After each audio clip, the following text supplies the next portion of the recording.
ini berisi rangkuman materi mata pelajaran agama Islam untuk siswa kelas 7 semester 1 dan 2. Materi video bab 1, lebih dekat dengan Allah Subhanahu wa Ta'ala, yang sangat indah namanya. Bab 2, hidup tenang, kejujuran, amanah, dan istiqomah. Bab 3, semua bersih, hidup jadi nyaman. Bab 4, indahnya kebersamaan dengan berjamaah.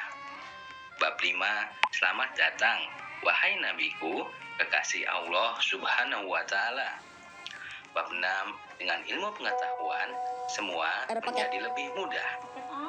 Bab 7, ingin meneladani ketaatan malaikat-malaikat Allah Subhanahu wa Ta'ala. Bab 8, berempati itu mudah, menghormati itu indah. Bab 9, memupuk rasa persatuan pada hari yang kita tunggu. Bab 10, Islam memberikan kemudahan melalui salat jamak dan qashar. Bab 11, hijrah ke Madinah, sebuah kisah yang membanggakan. Bab 12, Al-Khulafaur Ar-Rasyidin, penerus perjuangan Nabi Muhammad SAW. Bab 13, hidup menjadi lebih damai dengan ikhlas, sabar, dan pemaaf. Namun sebelum mulai, jangan lupa ya untuk klik like, share, dan subscribe. Iman kepada Allah Subhanahu wa Ta'ala adalah percaya dengan sepenuh hati bahwa Dia itu ada, diucapkan dengan lisan dan diamalkan dalam perbuatan sehari-hari. Al-Asmaul Husna adalah nama-nama Allah Subhanahu wa Ta'ala yang baik. Di antara Al-Asmaul Husna tersebut adalah Al-Alim, Maha mengetahui; Al-Khabir, Maha teliti; Al-Sami, Maha mendengar; dan Al-Basir, Maha melihat. Cara meneladani Asmaul Husna dalam kehidupan sehari-hari adalah dengan cara mencintai ilmu pengetahuan, selalu gigih dalam mencari ilmu, dalam melakukan pekerjaan ingin selalu yang sempurna, teliti dalam berbuat, mau mendengarkan apa yang dikatakan orang lain sebagai masukan, dan selalu melihat dan mengamati dampak yang akan terjadi dan mampu mengatasinya. Hikmah beriman kepada Allah Subhanahu wa Ta'ala adalah akan selalu ditolong oleh Allah, hati menjadi tenang dan tidak gelisah, dan mendatangkan keuntungan dunia akhirat. Bab 2, hidup tenang dengan kejujuran, amanah, dan istiqomah. Jujur adalah kesesuaian sikap antara perkataan dan perbuatan yang sebenarnya. Hikmah atau manfaat perilaku jujur adalah akan dipercaya orang lain dan mendapat banyak teman. Hidupnya tentram karena tidak memiliki kesalahan dengan orang lain. Amanah artinya terpercaya atau dapat dipercaya. Amanah ada 3 macam, yaitu amanah terhadap Allah Subhanahu wa Ta'ala, amanah terhadap sesama manusia, dan amanah terhadap diri sendiri. Amanah dapat diwujudkan melalui perbuatan, seperti menjaga titipan rahasia, tidak menyalahgunakan jabatan, menunaikan kewajiban dengan baik, dan memelihara semua nikmat yang telah diberikan oleh Allah Subhanahu wa Ta'ala. Istiqomah berarti tegak, lurus, tekun, dan ulet. Istiqomah dapat diwujudkan melalui perbuatan, selalu menjalankan perintah dan menjauhi larangannya, melaksanakan sholat tepat waktu, belajar secara terus-menerus, selalu menaati peraturan yang ada di sekolah, dan selalu menjalankan kewajiban. Bab 3, semua bersih, hidup jadi nyaman. Taharah artinya bersuci, baik dari najis maupun dari hadas. Darah yang keluar dari rahim perempuan yang menyebabkan hadas besar adalah haid, wiladah atau melahirkan, dan nifas. Tayamum adalah mengusap kedua tangan dengan debu yang suci. Tayamum adalah pengganti wudhu dan mandi wajib dengan syarat-syarat tertentu. Rukun tayamum, niat, mengusap muka dengan tanah, mengusap kedua tangan sampai siku-siku dengan tanah, dan tertib. Mandi wajib adalah mengalirkan air yang suci ke seluruh badan, disertai dengan niat untuk menghilangkan hadas besar. Rukun mandi wajib adalah niat dan mengalirkan air ke seluruh badan sampai rata. Bab 4. Indahnya kebersamaan dengan sholat berjamaah.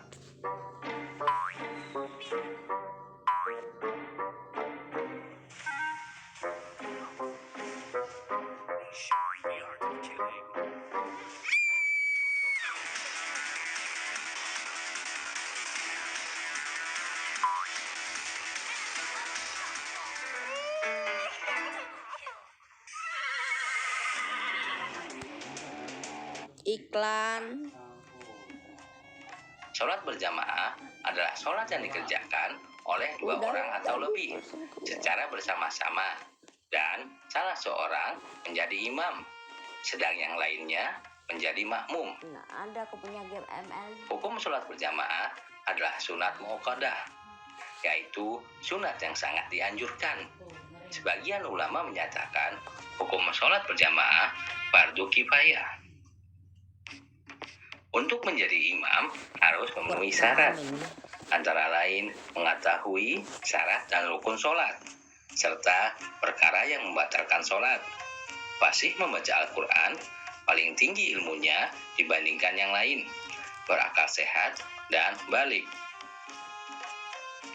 Masbuk, yaitu orang yang mengikuti imam, tetapi tidak sempat membaca surat Al-Fatihah bersama imam di rakaat pertama. Keutamaan sholat berjamaah adalah menjalin silaturahmi antar sesama, mengerjakan hidup disiplin, mencintai dan menghargai, menjaga persatuan dan kesatuan, menahan diri dari kemauan sendiri, dan patuh kepada pemimpinnya. Sikap kecintaan kepada sholat berjamaah dapat diwujudkan melalui perilaku sebagai berikut. A. Ketika masuk waktu sholat, segera menuju masjid dan mengumandangkan atau mendengarkan azan. B. Ketika mendengar azan, segera menuju masjid. C. Mengajak teman-temannya untuk sholat berjamaah. D. Suka menjalin tali silaturahim antara sesama di masjid. E. Senang mendatangi majlis-majlis taklim untuk menuntut ilmu agama. F. Tidak suka membeda-bedakan status sosial manusia karena ia berkeyakinan bahwa kedudukannya sama di hadapan Allah Subhanahu wa Ta'ala. G. Bersikap demokratis, taat kepada pimpinan selama tidak melakukan kesalahan, dan apabila pemimpin kita salah, maka kita wajib mengingatkan ke jalan yang benar, termasuk di dalam taat kepada kedua orang tua dan guru. H. Menjaga persatuan, kesatuan, dan menjunjung sikap demokratis. Bab 5. Selamat datang wahai nabiku, kekasih Allah Subhanahu wa Ta'ala.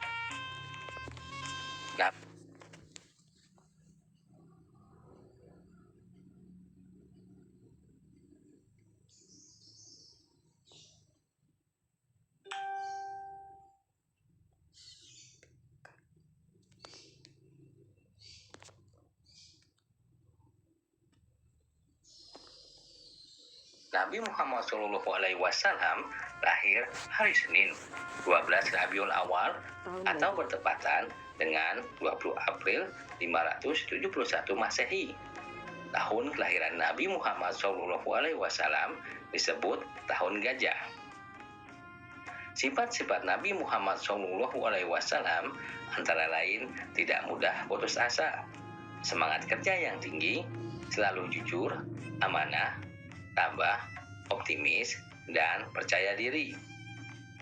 Nabi Muhammad SAW diangkat menjadi Rasul pada usia 40 tahun dengan menerima wahyu pertama Quran Surat Al-Alaq melalui perantara malaikat Jibril di Gua Hiro.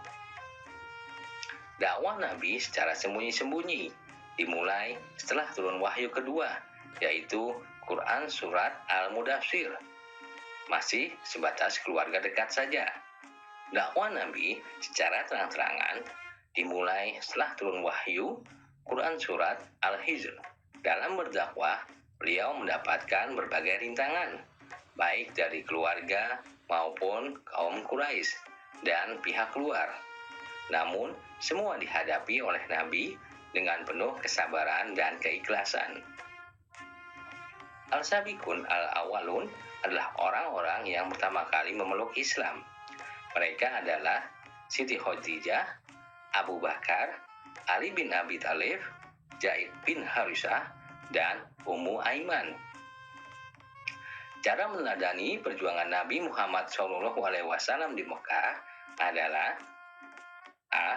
Tugas dan tanggung jawab tidak bisa dipikul seorang diri, tetapi harus ada kebersamaan dan persatuan dari berbagai kalangan masyarakat. B. Dalam bergaul harus bisa memilih teman yang dapat mengajak kepada hal-hal yang positif dan baik. C. Dalam mengajak teman untuk berbuat baik tidak boleh dengan cara-cara kekerasan, tetapi perlu dengan keteladanan, sabar, lemah lembut, dan kasih sayang. Bab 6. Dengan ilmu pengetahuan, semua menjadi lebih mudah. Kandungan Quran Surat Al-Rahman meliputi manusia dan jin tidak akan mampu menembus penjuru langit dan bumi untuk mengetahui isinya, kecuali atas kekuatan dari Allah Subhanahu wa Ta'ala. Kekuatan dari Allah Subhanahu wa Ta'ala itu berupa akal yang harus dikembangkan dengan cara belajar. Belajar itu wajib agar kita dapat menguasai dunia untuk kebaikan umat. Kandungan Quran Surat Al-Mujadalah meliputi perintah untuk menuntut ilmu setinggi mungkin, perintah untuk selalu beriman kepada Allah Subhanahu wa Ta'ala, perintah untuk memuliakan orang-orang yang beriman dan berilmu pengetahuan. Rasulullah SAW menjelaskan bahwa menuntut ilmu itu kewajiban bagi setiap orang Islam. Etika dalam mencari ilmu antara lain A. Mencintai ilmu yang sedang dipelajari. B. Menghormati orang yang memberikan ilmu. C. Tidak memotong pembicaraan saat guru sedang menjelaskan. D. Mendengarkan penjelasan guru dengan serius. Syarat menuntut ilmu menurut Imam Syafi'i adalah kecerdasan, sungguh-sungguh, sabar, biaya, petunjuk guru, dan waktu yang lama. Menuntut ilmu itu hukumnya wajib bagi setiap muslim, baik laki-laki maupun perempuan. Suatu bacaan disebut bacaan al-samsiyah apabila terdapat al diikuti salah satu huruf hijaiyah sebagai berikut. Suatu bacaan disebut bacaan al-qamariyah apabila terdapat al diikuti salah satu huruf hijaiyah berikut ini. Bab 7 ingin meneladani ketaatan malaikat-malaikat Allah Subhanahu wa Ta'ala. Iman kepada malaikat adalah percaya dan yakin bahwa Allah Subhanahu wa Ta'ala menciptakan malaikat dari cahaya untuk mengatur dan mengurus alam semesta. Sifat-sifat malaikat antara lain hamba Allah yang mulia, dapat menyamar sesuai kehendakan Allah, tidak makan dan tidak minum, tidak memiliki jenis kelamin, tidak pernah letih dan tidak pula berhenti beribadah kepada Allah, tidak mau masuk ke rumah-rumah yang ada anjing dan patung-patung, senang mencari dan mengelilingi majelis zikir, selalu berdoa bagi hamba yang duduk menunggu sholat berjamaah.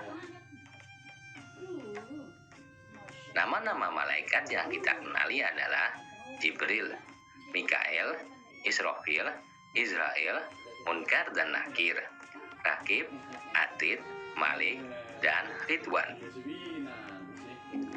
Beriman kepada malaikat dapat diwujudkan dengan cara mengetahui tugas malaikat, kemudian menjadikan tugas malaikat itu sebagai pedoman untuk melakukan perbuatan. Bab 8, berempati itu mudah, menghormati itu indah. Empati adalah keadaan mental yang membuat orang merasa dirinya dalam keadaan, perasaan, atau pikiran yang sama dengan orang lain. Perilaku empati dalam kehidupan sehari-hari dapat diwujudkan dengan peka terhadap perasaan orang lain. Membayangkan seandainya dia adalah aku, berlatih mengorbankan milik sendiri dan membahagiakan orang lain. Ketika orang tua masih hidup, cara menghormatinya adalah dengan memperlakukan keduanya dengan sopan dan hormat, membantu pekerjaan di rumah, dan mengikuti nasihatnya, membantu kehidupan ekonominya. Ketika orang tua sudah meninggal, cara menghormatinya adalah dengan cara A. Melaksanakan wasiatnya, B. Menyambung dan melanjutkan silaturahmi yang dahulu sudah dilakukan oleh kedua orang tua, C. Menjaga nama baik mereka. Cara berbakti kepada guru antara lain dengan bersikap A. Rendah hati, sopan, dan menghargai, B. Melaksanakan nasihatnya, C. Mengucapkan salam apabila bertemu, D. Memperhatikan apabila diajak bicara di kelas, E. Melaksanakan perintahnya dengan ikhlas. Bab 9, memupuk rasa persatuan pada hari yang kita tunggu. Sholat Jumat adalah sholat 2 rakaat dengan berjamaah yang dilaksanakan sesudah khutbah Jumat pada waktu zuhur di hari Jumat. Hukum melaksanakan sholat Jumat adalah fardu ain bagi setiap muslim laki-laki. Syarat wajib sholat Jumat adalah Islam, balik atau dewasa, berakal, laki-laki, sehat, dan menetap atau bermukim. Hal-hal yang membolehkan untuk tidak sholat Jumat adalah sakit, hujan lebat, musafir, dan keamanan. Bab 10, Islam memberikan kemudahan melalui sholat jamaah dan qashar. Kemudahan menjalankan sholat bagi musafir disebut rukhsah. Sholat jamaah adalah menggabungkan 2 waktu sholat dalam 1 waktu. Boleh dilaksanakan pada waktu sholat yang pertama maupun pada waktu sholat yang kedua. Sholat qashar adalah sholat wajib yang diringkas dari 4 rakaat menjadi 2 rakaat. Sholat wajib yang boleh diqashar adalah zuhur, asar, isya. Sedangkan sholat maghrib dan subuh tidak boleh diqashar. Sholat jamaah dan qashar diperbolehkan apabila dalam perjalanan yang jauhnya kurang lebih 80.640 km. Sholat yang diqashar adalah sholat adaan atau tunai dan bukan sholat qadha. Buat lo yang suka banget nyanyi, gue ada aplikasi bagus nih namanya Wising. Lo cari aja di App Store atau Play Store, abis itu lo download, abis itu pencet ini deh. Lo cari lagu yang mau lo nyanyiin. Misalnya gue mau nyanyiin lagu Rosa. Bab 11, Hijrah ke Madinah, sebuah kisah yang membanggakan. Hijrah artinya pindah. Hijrah Rasul artinya perpindahan Rasulullah Shallallahu Alaihi Wasallam beserta sahabatnya dari Mekah ke Madinah. Cara meneladani Rasulullah Shallallahu Alaihi Wasallam adalah dengan memahami bagaimana beliau bisa menyatukan penduduk di Madinah dengan berbagai macam keyakinan, membuat suatu kebijakan di mana seluruh kelompok tidak ada yang tersinggung dan tersakiti. Penyebab Nabi Muhammad Shallallahu Alaihi Wasallam hijrah adalah A. Karena atas perintah Allah Subhanahu Wa Taala. B. Karena serangan kafir Quraisy ke Mekah yang semakin meningkat. C. Karena ada harapan baru untuk mengembangkan Islam di Madinah. Muhajirin adalah orang-orang Mekah yang hijrah, sedangkan Ansor adalah orang-orang Madinah yang menyambut kedatangan kaum Muhajirin. Yang dilakukan Nabi Muhammad SAW di Madinah adalah A. Membangun masjid, B. Mempersaudarakan antara kaum Muhajirin dan kaum Ansor, C. Membuat perjanjian dengan penduduk Madinah. Perjuangan Rasulullah Shallallahu Alaihi Wasallam di Madinah dalam rangka mempersatukan umat Islam dengan umat yang lain adalah dengan membuat perjanjian yang sangat monumental yang disebut Perjanjian Madinah atau Piagam Madinah. Bab 12 Al-Khulafaur Ar-Rasyidin, penerus perjuangan Nabi Muhammad Shallallahu Alaihi Wasallam. Al-Khulafaur Ar-Rasyidin artinya pemimpin-pemimpin yang diberi petunjuk oleh Allah Subhanahu Wa Taala. Yang termasuk Al-Khulafaur Ar-Rasyidin adalah Abu Bakar As-Siddiq, Umar bin Khattab, Utsman bin Affan, dan Ali bin Abi Thalib. Secara umum, sifat yang dimiliki oleh para Al-Khulafaur Ar-Rasyidin antara lain amanah, istiqomah, jujur, cerdas, bertanggung jawab, dan selalu menyampaikan kebenaran. Secara khusus, sifat-sifat Al-Khulafaur Ar-Rasyidin adalah sebagai berikut. A. Abu Bakar As-Siddiq bersifat tegas terhadap orang yang mengaku nabi, tidak mau membayar zakat, dan orang murtad. B. Umar bin Khattab bersifat pemberani, melakukan perluasan wilayah Islam. C. Utsman bin Affan bersifat dermawan, banyak membantu perjuangan Islam. D. Ali bin Abi Thalib bersifat cerdas, ilmunya yang tinggi dapat menyelesaikan berbagai permasalahan yang muncul. Bab 13 Hidup jadi lebih damai dengan ikhlas, sabar, dan pemaaf. Tentukan sisanya jika 359 pangkat 725 dibagi 7. Kandungan Quran Surat An-Nisa menjelaskan tentang keikhlasan amal seseorang. Kandungan Quran Surat Al-Baqarah menjelaskan orang-orang yang sabar. Kandungan Quran Surat Ali Imran menjelaskan ciri-ciri orang yang selalu memaafkan orang lain. Ikhlas artinya perbuatan yang kita lakukan semata-mata karena Allah, tidak ingin dipuji orang lain. Sabar adalah perilaku menahan atau mengendalikan segala emosi. Jika tak terkendali, emosi dapat menjerumuskan ke dalam kesengsaraan. Pemaaf artinya memberi maaf kepada orang yang telah menyakiti atau menzalimi. Ikhlas, sabar, dan pemaaf merupakan perilaku terpuji yang harus bisa diamalkan dalam kehidupan sehari-hari. Apabila terdapat nun sukun atau tanwin bertemu dengan huruf hijaiyah, cara membacanya dibagi menjadi 5 macam, yaitu izhar halqi, izham bil huna, izham bila guna, iqlab, dan ikhfa. Jika terdapat mim sukun bertemu dengan salah satu huruf hijaiyah, maka hukum bacaannya dibagi menjadi 3 macam, yaitu ikhfa safawi, izgham mimi, dan Izhar Safawi. Ini kan. Demikianlah rangkuman materi pelajaran agama Islam untuk siswa kelas 7 semester 1